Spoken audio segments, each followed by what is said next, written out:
हुआ एक कमरा। अंदर के दरवाजे से आते हुए जिन महाशय की पीठ नजर आ रही है वे अधेड़ उम्र के मालूम होते हैं। एक तखत को पकड़े हुए पीछे की ओर चलते चलते कमरे में आते हैं। तखत का दूसरा सिरा उनके नौकर ने पकड़ रखा है। अबे धीरे चल इधर मोड़ दे तखत, बस। साधु साहिब क्या? और क्या करेगा परमात्मा, क्या अकल पड़ी थी, देर से पहुंचा था क्या बेचारी साहब। ये पसीना किसे बहा रहा है? हंसता क्यों है?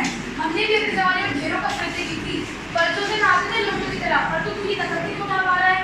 और जहाँ मेहनता के कमरे से जाके दरी लिया और धोनी से आपसे चादर भी जली मैं कहती हूँ तुम्हें इस वक्त धोती की क्या जरूरत पड़ गई? एक तो वैसे ही जल्दी में धोती। हाँ, अभी तो बदल कर आए हो और फिर न जाने किस लिए। मगर तुमसे धोती किसने मांगी? अभी तो कह रहा था रतन।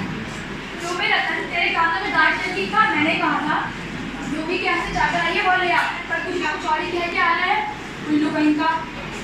अच्छा, जब पूजा वाली कोठरी में लकड़ी के बक्से के ऊपर धुले हुए कपड़े पड़े हैं ना, उन्हीं में से गिरी हुई चादर उठा ला। और दरी ये रखी तो है, कोने में पड़ी तो है, लेकिन मैं तुम्हारी लाडली बेटी तो मुंह फुलाए पड़ी है। मुंह फुलाए और तुम उसकी मां की जुबान की दबा हो। तो मैं ही क्या करूँ? सारे जतन करके तो हार गई। तुम्हें जो इतना पढ़ा था किस सिर में चढ़ा रखा है? मेरी समझ में पढ़ाई लिखाई की चिंता लाते नहीं। हमारा जमाना अच्छा था, आई पढ़ ली और हिंदी सीख ली, और बहुत हुआ तो फ्री सुबोधनी पढ़ ली। सच पूछो तो फ्री सुबोधनी में ऐसी बातें लिखी हैं, ऐसी बातें जहाँ तुम्हारी बीए और एमए की पढ़ाई होगी, और आज तक तो लक्षण ही लोग हैं। अच्छा, ग्रामोफोन वाला होता है ना, क्यों? दो तरह का होता है, एक इंसान द्वारा बनाया जिसे चलता है ना रोक, दूसरा परमात्मा द्वारा बनाया। यह एक बार रिकॉर्ड चढ़ा तो रुकने का नाम ही नहीं लेता। हटो भी, तुमसे ठिठोली सूझती रहती है। ये तो होता नहीं कि उस उमा को राह पर ला दे, और अब तेरी नीति रह गई उनको क्या हो गया? तुम्ही ने तो कहा था जरा ठीक ठाक करके नीचे लाना। आजकल तो लड़की कितनी भी सुंदर हो, बिना टिक टाक के भला कौन पूछता है? इसी मारे मैंने उसके सामने पोटा वोटा रख दिया था कि लगा लेगी। उसे तो न जाने इन चीजों से किस जन्म की नफरत है। मेरा कहना ही था कि आज मैं मुंह लपेट कर लेट गई। नहीं, मैं तो बात आई तुम्हारी इस लड़की से। भगवान जाने कैसा दिमाग है इस लड़की का, वरना आजकल तो मॉडल का कारोबार तो लड़कियों के साथ ही चलता है। अरे मैंने तो पहले ही कहा था, एंट्रेंस की पास करा देते, लड़की अपने हाथ तो रहती और इतनी परेशानी भी ना उठानी पड़ती। मगर तुम तो चुप, तुम्हें पहले ही बता दी थी कि उनके सामने अड़क जाओ ढंग से होगा, लेकिन तुम तो अभी से बोलने लगी। अच्छा बाबा, मैं ना करूंगी, जो तुम्हारी मर्जी हो करना, बस मुझे मेरा काम बता दो। सुनो, जैसे तैसे उमा को तैयार कर लेना, ना सही पाउडर वैसे कौन सी बुरी है। और हाँ, उनसे कहकर 5 जरूर भिजवा देना। नाश्ता तो तैयार है ना? हाँ। आगे रखें। हाँ, नाश्ता तो तैयार है, मिठाई में लोग जाने खाएंगे नहीं, कुछ नमकीन चीजें बना दी हैं, फल तैयार है, और चाय और टोस्ट भी। मगर हाँ, मक्खन तो आया ही नहीं। क्या कहा मक्खन नहीं आया? तुम्हें नहीं पता मक्खन वाली की दुकान कितनी दूर है? अब बताओ, रचन काम करे या मक्खन लेने जाए? तो यहाँ का काम कौन सा ज्यादा है? कमरा तो ठीक ठाक है ही, नाश्ता तैयार है, बराबर वाले कमरे में ट्रे में रखा हुआ है, तो उसमें पकड़ा दूंगी। एक आध चीज खुद लेना, इतनी देर में मक्खन ले ही आएगा। हाँ, एक तो बाबू गोपाल प्रसाद है और दूसरा उनका लड़का। तुम वहाँ से कहते हैं जरा करीबी से ये मुझे ऐसे ही। और लड़का बताया था तो बाप से तो लड़का 1.25 से। बाबूजी, दरवाजे पे कोई आया है। चलो, अरे प्रेमा आ गए वो लोग। प्रेमा, उमा से उमा को तैयार कर देना। बाबूजी कैसे? अरे पीछे वाले दरवाजे से जाओ। अरे बाबू,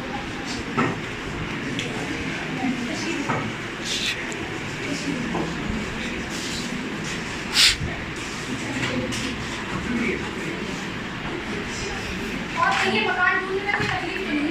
नहीं, आगे वाला आपको जानता था, और वैसे भी हमें तो यहाँ आना ही था, रास्ता मिलता कैसे नहीं। ये तो आपकी मेहरबानी है। अरे नहीं साहब, जैसा मेरा काम वैसा आपका काम, और वैसे भी मुझे तो अपने बेटे की शादी करानी थी। आप तो ये कहिए कि मैंने आपके लिए खासी परेशानी कर ली। अरे इसमें क्या परेशानी की क्या बात, आप तो मुझे ही काटूंगी। और शंकर बाबू, कितने दिनों की छुट्टियाँ हैं? जी, कॉलेज की छुट्टियाँ नहीं है, टिकट तो बताया था।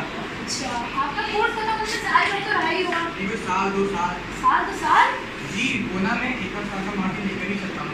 असल में बात यह है साहब कि शंकर की तबीयत 1 साल खराब हो गई थी। अब आप तो जानते ही हैं, इन लोगों को सारी बीमारियां इसी उम्र में सताती हैं। और एक हमारा जमाना था कि स्कूल से आए और दर्जनों बच्चे चक्कर जाते थे, और जब खाने बैठते थे तो वैसे की वैसी भूख। हाँ, कचौड़ियाँ भी उस जमाने में पैसे की 2 आती थी। साहब, हाल तो यह था कि 4 पैसों में ढेरों बधाई आती थी, और मैं अकेले तो आने की चढ़ करने की हिम्मत रखता था। अकेले। जी हाँ, कहने पास माफ कीजिएगा साहब, उस जमाने की जब बात आती है ना तो अपने आप को जब्त करना जरा मुश्किल हो जाता है। जी वो तो रंगीन जमाना था, रंगीन जमाना। और बताइए साहब, बिजनेस की बात हो जाए। बिजनेस? ओ अच्छा बिजनेस, लेकिन जरा कुछ खा तो लीजिए। अरे आप ये क्या तकल्लुफ़ कर रहे हैं? इसमें तकल्लुफ़ की क्या बात, मैं अभी हाथ देता हूँ।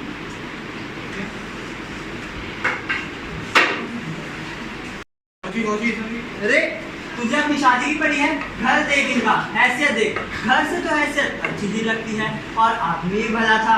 अब पता चले कि बेटी कैसी है। क्यों, क्या हुआ? चुप करके चलता है? हम यहाँ शादी करने आए हैं, सीधे होके चलो। और तेरे दोस्त भी सही कहते हैं कि शंकर की बैकबोन।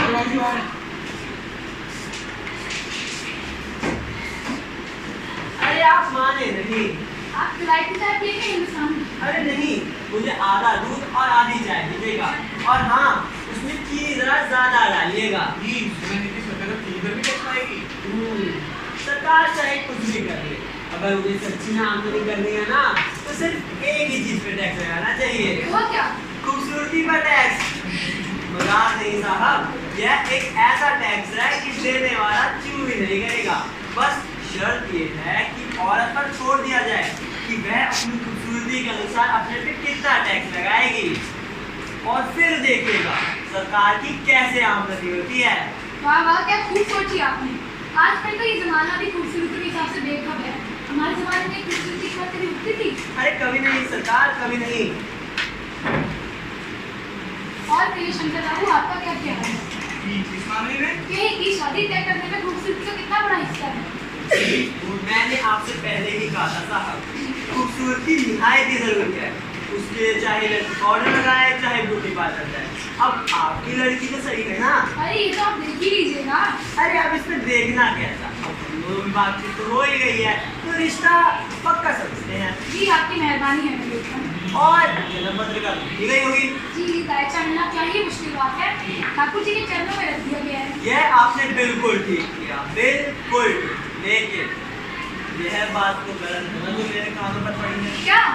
पढ़ाई लिखाई की बात। मैं आपसे पहले ही कहता हूँ, हमें ज्यादा पढ़ी लिखी लड़की नहीं चाहिए, ज्यादा से ज्यादा मैट्रिक्स पास हो। क्यों शंकर? जी कोई नौकरी तो कराई नहीं है। तो आपकी सवाल ही नहीं। यह आपने बिल्कुल ठीक किया। लोग तो मुझसे कहते हैं जब आपका बेटा BA MA कर चुका है तो बहू भी ग्रेजुएट होनी चाहिए।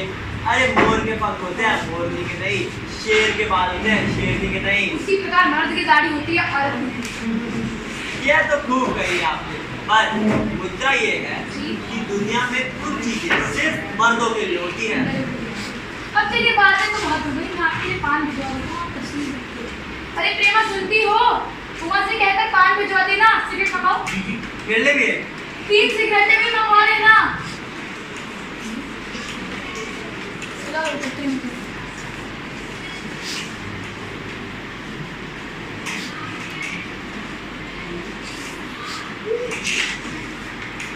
चश्मा पढ़ाई वढ़ाई की वजह से तुम्हें ये नहीं है? अरे नहीं, वो पिछले महीने इसकी आंखें दुखने लगी थी, इसीलिए चश्मा लगवाना पड़ा। ओह, बैठो बेटा। चाल वाल तो अच्छी है और चेहरे पर भी छवि है। गाना वाना आता है? अरे गाना बजाना तो भी करती है, सितार वांगू सब बजा लेती है। सुनाओ बेटा एक आध गीत। मेरे तो दिल है गोपाल, दूसरो ना कोई, दूसरो ना कोई। क्या हुआ बेटा, गाना पूरा करो। अरे कोई ना साहब, गाती तो अच्छा है। अरे बैठो बेटा। बैठो थोड़ी देर में और बैठो। और चित्र वगैरह? अरे पीछे जो पेंटिंग बनी है ये सब बुआ नहीं तो बनाई है। यह तो बहुत खूबसूरत है। और सिलाई का तो पूरा जिम्मा इसी के सर है। आपको पता नहीं ये मेरी कमी से भी सिल देती है। ओह, लेकिन बेटा तुम्हें इनाम भी मिला था। जवाब दो माँ। अरे भाई साहब मेरा चपाती है, इनाम तो इसमें। अरे जरा इसे भी तो बोलने दीजिए। जवाब दो माँ, कुछ कह रहे हैं। क्या ही जवाब दूँ बाबूजी, जब कुर्सी मेज दिखते हैं तो कुर्सी मेज से नहीं पूछा जाता, दुकानदार खुद ही खरीदार को दिखला देता है। अगर पसंद आ गई तो ठीक, वरना हुआ। अब मुझे कह नहीं दीजिए बाबूजी। महाशय जो मेरे खरीदार बनकर आए हैं इनसे पूछिए, क्या लड़कियों के दिल नहीं होते? क्या उन्हें चोट नहीं लगती? क्या वो बेबस बकरियां हैं जिन्हें कसाई देखभाल कर। बाबू राम प्रसाद, आपने मेरी बेइज्जती करने के लिए मुझे यहाँ बुलाया है। जी हाँ, कुछ ऐसा ही समझ लीजिए। और हमारी बेइज्जती नहीं होती जो आप पिछली दिन से नापतोल कर रहे हैं। और जरा पूछिए अपने साहिबजादे से कि ये पिछली फरवरी लेडीज हॉस्टल के इर्द गिर्द वहाँ से कैसे भगाए गए? Ladies hostel? क्या तुम हॉस्टल में पढ़ी हो? जी हाँ, मैं कॉलेज पढ़ी हूँ, मैंने बीए पास किया है। कोई पाप नहीं क्या, कोई चोरी नहीं की। और आपके बेटे की तरह ताक झाँक कर कायरता नहीं दिखाई है। मुझे अपनी मान का ख्याल तो है। जरा पूछिए इनसे कि ये वहाँ से कैसे नौकरानी के पैर पड़कर मुँह छिपाकर भागे। बहुत हो गया माँ। बस बहुत हुआ। बाबूराम जरूर, आपने मेरे साथ धोखा किया है। आपकी बेटी बीए पढ़ी है और आपने मुझसे कॉस्मेटिक्स पढ़ी है। मेरी छड़ी कहाँ है? चलो जी हाँ, जाइए, जरूर जाइए और घर जाके ये जरूर देख लीजिएगा आपके बेटे की रीढ़ की हड्डी भी है या नहीं, यानी बैकबोन। सब चौपट हो गया। माँ, ओ माँ, रो क्यों रही हो? बाबूजी, मैं ले आया मक्खन। अब आप ही बताइए, क्या करूँ मैं इस मक्खन का?